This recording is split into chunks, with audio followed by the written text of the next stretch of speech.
Perfeito. Olha só, depois de um tempo rodando com o carro, o cidadão comprou o carro usado, está ali rodando depois de um tempo, não vou estabelecer o tempo, acendeu a luz da injeção. E agora? Rapaz, isso tá dentro, né, do escopo da questão do pós-venda, né, do que nós estamos tratando. E é um problema que acredito que 100% das lojas hoje sofrem com esse mal, tá? E a maioria das vezes, eu digo até acima de 90% das vezes, o caso de acendimento de luz de injeção tá atrelado à questão de combustível, tá? Porque a luz de injeção é o módulo que reconhece alguma anomalia no sistema, tá, do veículo, do motor do veículo, de sistema, essencialmente a questão de alimentação, tá, de combustível, né, de combustão. Qualquer diferença de combustível ou de alguma situação de anomalia vai acender essa luz, que é uma luz de alerta. O carro pode apresentar algum problema já imediato de falta de aceleração, trepidação excessiva, falta de poder, né, de potência no próprio motor mesmo, né? Você percebe que o carro fica mais fraco, falhando, trepidando mais. Isso, na maioria das vezes, está atrelado à questão do combustível adulterado. Aí que está a questão. Se for realmente a questão do combustível adulterado, de quem é a responsabilidade? O lojista não abasteceu o carro do cara, né? Acho que foi ele que foi no posto, né? Exatamente. E você sabe, pegando esse gancho, a questão do combustível, eu oriento alguns clientes no seguinte sentido. Tem, às vezes, o merchan, né, o marketing. Você compra o carro comigo, você ganha o tanque cheio, ou você ganha a transferência, isso, aquilo outro. Eu falo para os meus clientes. Dá o valor para o cliente do tanque cheio, mas você nunca abasteça o carro para ele. Olha. Por quê? Se for a questão dessa luz de injeção acesa atrelada ao combustível, se você entregou o carro para o seu cliente com um tanque cheio, com algum problema no combustível, foi você que deu a causa daquele problema, entendeu? Então, você assume uma responsabilidade na qual você não teria. Então, você, agindo de boa fé, uma boa relação comercial com o seu cliente, você pode estar arrumando um problema para você na qual você não deveria. Olha que interessante isso. É quase que uma pegadinha, né? Exatamente. Pode voltar contra o lojista. Exatamente. Você pode sofrer um problema atingindo de boa fé para o seu cliente e isso pode se voltar contra você de uma forma de prejuízo. E agora, vamos pensar num lojista, no caso real. O lojista que vendeu o carro, passou um mês, o cliente, o consumidor voltou, a luz acendeu, precisa ver o que é e tal. O lojista, como é que ele faz para se defender? É possível se defender disso? Ele consegue pedir uma análise de combustível? Dá para provar? Que lugar que fica isso, Eli? Assim, isso é um fato bastante interessante e sim, tá te respondendo já objetivamente. É possível sim reverter essa situação, uma vez que você identifique a origem daquele problema. Porque até a luz de injeção acender é um problema, mas nós temos que verificar a origem daquele problema, porque ele é um alerta, tá? Que tem alguma anomalia no veículo. Se você for pegar esse veículo para trazer aqui na posição, por exemplo, do fornecedor da loja. Não, o veículo foi vendido sim, está dentro do prazo de 90 dias de garantia, tem garantia sim, pode trazer para a loja que a gente faz para você. Cara, aí você assumiu toda a responsabilidade, muitas das vezes desnecessária, porque a responsabilidade nem sua era para fazer aquela manutenção. De que forma que poderá reverter essa situação, né, para o lojista, a fim de evitar esse custo com a manutenção? Eu sempre oriento, o atendimento de pós-venda é essencial na relação de consumo.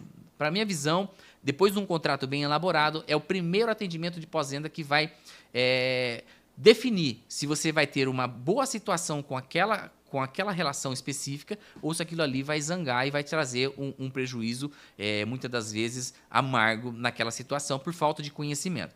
Então, a orientação jurídica que cabe nesse caso especificamente é o quê? Primeiro, verificar se está dentro do prazo de 90 dias de garantia. Estando dentro do prazo de 90 dias de garantia, pede agenda com o cliente para esse cliente trazer o carro para averiguação do que está acontecendo, mediante uma ordem de serviço, né, com o relato do consumidor de tudo o que aconteceu. Você submete isso para uma análise, tá? O cliente traz o carro até a loja, você colhe a amostra daquele combustível, né, uma vez que quem é do ramo já, à medida que o cliente relata os problemas, o fornecedor ele tem um know-how do ramo, então ele já sabe que aquilo ali, muitas das vezes, está atrelado à questão do combustível, mas ele fica numa situação sem saber lidar com aquilo.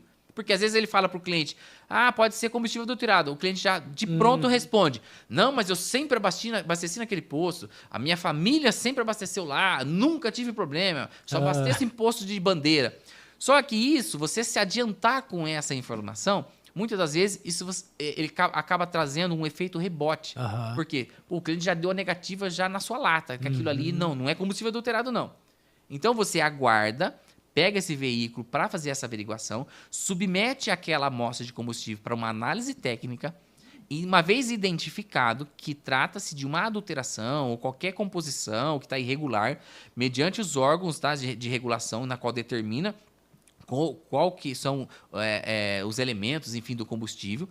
Até o próprio fabricante mesmo orienta qual o tipo de combustível que tem que ser colocado naquele motor, tá? Aí, mediante esse resultado desse teste, tá? Você vai ter na sua mão a prova se é adulteração ou se não é. Uma vez não sendo adulteração, se você concordou em fazer a manutenção para o seu cliente, na minha visão, tá? E juridicamente, isso, cada advogado tem a sua visão, as suas teses para fazer defesa. Na minha visão, corroborado, tá, no fundamento de jurisprudência pacífica do TJSP, especificamente, o carro usado é vendido no estado que se encontra e só tem garantia de motor e câmbio. Tudo que é periférico do motor e do câmbio não tem garantia. Se esse trecho tá legal, imagine o episódio completo. O link para você assistir na íntegra tá aqui na descrição do vídeo. Aproveite, se inscreva no canal, ative as notificações para receber todos os avisos aqui do meu canal no YouTube. E deixa o teu like. Dá um trabalhão fazer um episódio com essa qualidade e isso tudo é para você, sem custo nenhum. Então, se inscreva, ative as notificações e deixa o seu like aqui no canal. Então, voltando à questão do combustível. Tem adulteração, mas você quer fazer para o seu cliente, você pode fazer para ele de uma maneira de cortesia, por mera liberalidade. Documenta isso, porque qualquer novidade, qualquer coisa futura, você está respaldado juridicamente. Por quê? Agora, se você quiser fazer valer mesmo a própria lei, o Código de Defesa do Consumidor fala que um prejuízo, né, um defeito causado por terceiro exonera a responsabilidade do fornecedor. O que quer dizer isso? O cliente e a loja têm uma relação de consumo. Esse cliente, com essa relação de consumo, pegou esse item, né, esse produto, esse bem, foi num posto de combustível, um terceiro, e abasteceu. E aquele terceiro colocou um produto dentro do tanque que danificou aquele bem, aquele carro. Não pode o fornecedor que vendeu o carro assumir a responsabilidade do terceiro que deu a causa àquela situação, tá? Então, o próprio Código de Defesa do Consumidor mesmo já exonera a responsabilidade do fornecedor por culpa exclusiva de terceiro. Só que isso tem que ser uma maneira dos procedimentos todos tomados de uma maneira correta. Isso se fundamenta no quê? Numa assessoria jurídica, de um corpo jurídico para cuidar dessa situação para você. Entendeu? Perfeito. É a forma de reverter essa questão do combustível. Excelente. Esse tipo de teste, quando a loja decide fazer e tem a prova, como você trouxe aqui, se ele tem uma relação com o consumidor, se ele conhece o cara, ou se ele quer fazer, como você falou, ele faz porque ele quer, não porque ele seria obrigado, mesmo tendo a prova na mão. É uma escolha do lojista. Exatamente. E, na verdade, se a gente parar para analisar, na justiça, quando a gente vai para uma lide, né, para uma pretensão resistida, nós vamos terceirizar para uma terceira pessoa, né, que é um juiz, aquela situação e ele decidirá por nós. O juiz decide baseado em quê? Em provas e não narrativas, entendeu? Então, quem tem a prova de uma situação acaba saindo vencedor dela, entendeu? Então, esse fato, por exemplo, desse teste no combustível para identificação da adulteração, cai por terra qualquer argumento do próprio consumidor alegar. Eu desconheço, não sabia, enfim. Aí cabe a ele pegar essa própria prova que o fornecedor produziu para ele cobrar do terceiro que deu a causa àquele problema, entendeu? Até uma forma também já de coletivo, né, de talvez resolver essa questão do combustível, que sabemos hoje que isso está se alastrado e estamos sujeitos a qualquer tipo de posto hoje nós colocamos no nosso carro qualquer tipo de combustível, né? Então, sim.